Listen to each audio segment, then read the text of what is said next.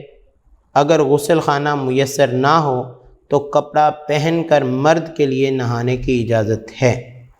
یعنی سب سے بہتر تو یہ ہے کہ آپ نے جب بھی غسل کرنا ہے تو آپ غسل خانے میں جائیں، لیکن بعض اوقات ایسی صورتحال ہوتی ہے کہ آپ ایسی جگہ موجود ہیں جہاں غسل خانے کا انتظام نہیں ہے، تو آپ کوئی کپڑا پہن کر جو آپ کے سطر کو ڈھانپ لے، جیسے آج کل آپ نکر پہن لیتے ہیں، یا آپ کوئی کپڑا باندھ لیں، اس کو باندھ کر آپ نہا سکتے ہیں۔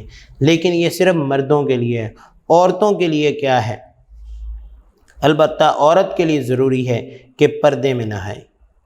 غسل کرتے وقت گنگنانے اور باتیں کرنے سے منع کیا گیا ہے۔ یہ نہیں کہ کئی بچوں کی عادت ہوتی ہے، وہ غسل خانے میں گئے اور وہاں پہ جناب وہ اپنے ہی انداز سے آوازیں نکال رہے ہیں، گنگنا رہے ہیں، سنگنگ کر رہے ہیں۔ تو اس چیز سے اسلام نے ہمیں منع فرمایا ہے کہ غسل کے دوران، نہانے کے دوران آپ کی آواز سنائی نہیں دینی چاہیے۔ شریعت نے جو طریقے مقرر کیے ہیں، ان کا مقصد انسان کو نقصان یا تکلیف پہنچانا نہیں، بلکہ یہ تو اس کے فائدے کی باتیں ہیں۔ اب فائدہ کیا ہے کہ ایک بندہ ہے، اس کو غسل کا پتہ ہی نہیں ہے، تو وہ صرف نہا لیتا ہے اور اس کے بعد جا کر نماز ادا کرتا ہے، تو اس کی نماز قبول نہیں ہوگی۔ کیوں؟ کیونکہ اس نے جسم کو صاف تو کیا ہے لیکن پاک نہیں کیا، طہارت اس نے نہیں کی، صرف صفائی کی ہے۔ لہذا ہمارے لیے سب سے ضروری کیا ہوتا ہے کہ جب بھی ہم نے نماز ادا کرنی ہو، اس نماز سے پہلے ہمارا جسم پاک بھی ہو، لباس پاک ہو اور صاف ہو۔ تو لہذا ہمارا جسم پاک اور صاف کب ہوگا؟ جب ہم اپنے آپ کو کیا کریں گے کہ طہارت اور پاکیزگی کے عوامل پر عمل کر کے اپنے جسم کو رکھیں گے۔ یعنی اگر غسل کرنا ہے تو غسل کے فرائض کے مطابق، غسل کے طریقے کے مطابق کیا جائے۔ اگر آپ نے وضو کرنا ہے تو وہ بھی وضو کے طریقے کے مطابق، اور ان عوامل پر عمل کر کے آپ اپنے آپ کو ایک اچھا انسان اور ایک اچھا مسلمان بنا سکتے ہیں۔ ہر نماز سے پہلے وضو کرنے سے ذہنی اور جسمانی سکون ملتا ہے، انسان صاف ستھرا رہتا ہے، اس کی تھکاوٹ دور ہو جاتی ہے، اور نہانے سے تو پورا جسم ہی صاف ہو جاتا ہے۔ اب وضو کے دوران ہمارے اعضاء کون کون سے دھوئے جاتے ہیں؟ دیکھیں، ہمارے جو اعضاء عریاں ہیں جو واضح دکھائی دیتے ہیں، یعنی ہاتھ ہیں، چہرہ ہے، پاؤں ہیں، یہی تو دھوئے جاتے ہیں۔ اس کا مطلب کیا ہے کہ جتنی گرد و غبار اور غلاظت دوسرے ہوا سے یا دوسرے طریقوں سے گرد و غبار ہم پر پڑی ہے، وہ ساری کی ساری اتر جائے۔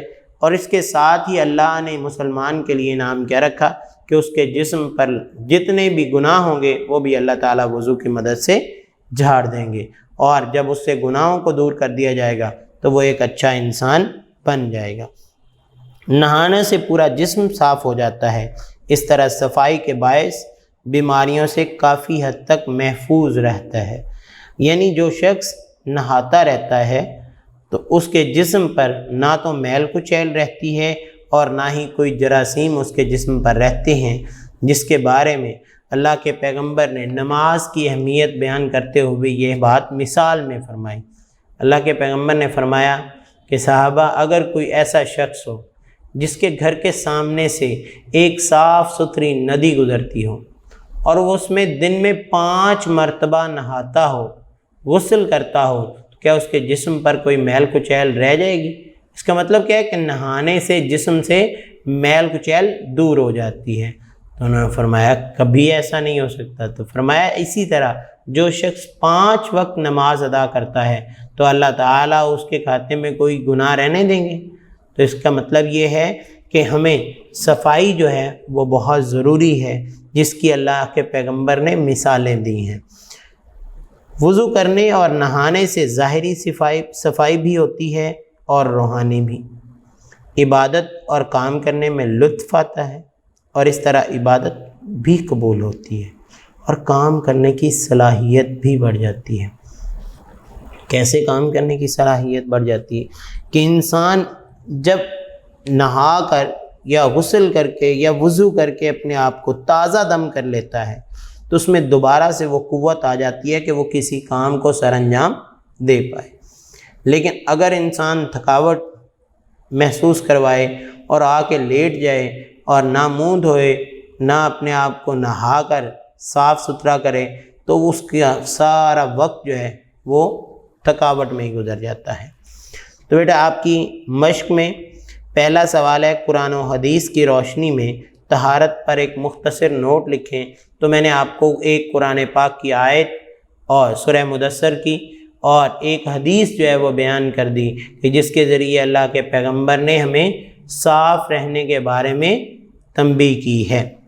دوسرا، وضو کا طریقہ بیان کریں۔ میں نے پہلے وضو کے فرائض بیان کیے، پھر اس کا طریقہ بیان کیا۔ اس کے بعد غسل کا مسنون طریقہ کیا ہے ابھی میں آپ کو بیان کر چکا ہوں کہ سب سے پہلے بہتر تو ہے کہ آپ اپنے جسم سے جو گندگی لگی ہے، جو غلاظت ہے، اس کو دور کریں۔ اس کے بعد آپ پورا وضو کر لیں۔ لیکن اگر پورا وضو نہیں کرنا تو کم از کم اپنے منہ میں پانی ڈال کے، جس کو کلی کرنا کہتے ہیں، وہ گلے تک پانی لے جایا جائے اور اس کی کلی کی جائے۔ اسی طرح ناک میں پانی ڈالا جائے تو جہاں تک ممکن ہو سکے اس کو کھینچ کے اوپر لے جایا جائے، اور اس کے بعد جسم کے تمام حصوں پر پانی بہایا جائے اس انداز سے کہ جسم کا کوئی حصہ بھی خشک، حتیٰ کہ ایک بال بھی خشک نہ رہے، تو تب جا کے غسل ہوگا۔ طہارت کے بارے میں ایک آیت اور ایک حدیث بیان کریں جو میں شروع میں بیان کر چکا ہوں کہ اللہ کے پیغمبر نے اللہ کے کلام میں سے ہمیں کیا فرمایا، وَثِيَابَكَ فَطَهِّرْ وَالرُّجْزَ فَاهْجُرْ۔ یہ کیا ہے، اپنے کپڑوں کو پاک رکھ اور ناپاکی سے دور رہے۔ اس طرح اللہ کے پیغمبر کی حدیث کیا ہے، الطہور شطر الایمان، صفائی اور پاکیزگی نصف ایمان ہے، ایمان کا آدھا حصہ ہے۔ اس کے بعد بیٹا خالی جگہوں کو مناسب الفاظ سے پر کیجئے۔ جمعہ کے دن غسل واجب ہے، جمعہ کے دن غسل واجب ہے۔ ابھی میں نے یہ بات آپ کو بتا دی تھی کہ اللہ کے پیغمبر نے کیا فرمایا کہ جمعہ کے دن غسل کرنے کو ہر مسلمان کے لیے مسنون قرار دیا گیا ہے۔ اور یہ کن کن ایام میں؟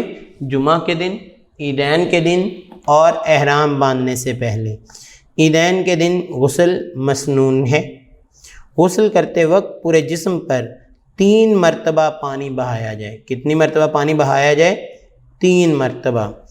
پانی کا استعمال کم سے کم کیا جائے، پانی کا استعمال کیا کیا جائے؟ کم سے کم کیا جائے۔ طہارت کے بغیر نماز نہیں ادا ہو سکتی، طہارت کے بغیر نماز ادا نہیں ہو سکتی۔ عمرہ و حج کے احرام باندھنے سے پہلے غسل کرنا بھی مسنون قرار دیا گیا ہے۔ یہ آپ پیج نمبر 68 پہ پڑھ سکتے ہیں۔ عمرہ و حج کے احرام باندھنے سے پہلے نہانے کو بھی اپنی سنت میں پیغمبر صلی اللہ علیہ وآلہ وسلم نے شامل کیا ہے۔ وضو اور غسل سے ڈیش حاصل ہوتی ہے، کیا ہوتی ہے؟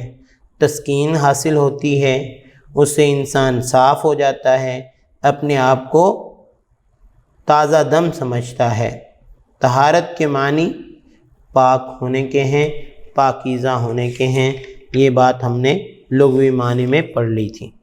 تو بیٹا یہ تھا ہمارا ڈے 2 کا کام، جس میں ہم نے غسل کے بارے میں پڑھا کہ غسل کا طریقہ کون سا ہے، غسل کن کن موقعوں پر کرنا جو ہے وہ مسنون ہے، اور غسل کرنا کب لازم ہو جاتا ہے، کب اس کو ایک مسلمان کے لیے ضروری سمجھنا چاہیے کہ اب وہ غسل نہ کرے گا تو اس کا جسم کبھی بھی پاک نہیں ہوگا۔ صاف تو رہ سکتا ہے لیکن پاک نہیں ہوگا۔